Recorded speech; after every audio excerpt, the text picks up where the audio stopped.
Hello guys, good morning. Welcome to our channel. আজকে আমি সকালের জলখাবারে বানাতে চলেছি ছোলা মটরের ঘুগনি। তো প্রথমেই আমি আলুটাকে ভাজি করে নেব। এর মধ্যে সামান্য পরিমাণে শুধু নুন দিয়ে আমি আলুটা ভাজি করে একটা পাত্রে তুলে রেখে দেব। এদিকে আমি একটা জায়গায় পেঁয়াজ কুচি, পেঁয়াজকালি কুচি, টমেটো কুচি, দুটো চেরা কাঁচা লঙ্কা দিয়ে ভালো করে একটু নেড়ে নেব। তারপরে এর মধ্যে আগে থেকে ভিজিয়ে রাখা ছোলা মটরগুলো একে একে তুলে দেবো।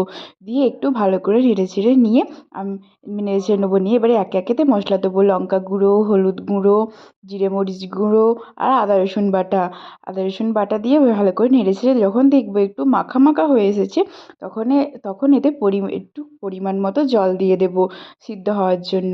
এবার তারপরে একটু হালকা ফুটিয়ে নিয়ে এর মধ্যে আমার আগে থেকে ভেজে রাখা আলুগুলো তুলে দিয়ে প্রেসার কুকারের ঢাকনা মুড়ে কটা সিটি দিলেই রেডি আমাদের আজকে ঘুগনি।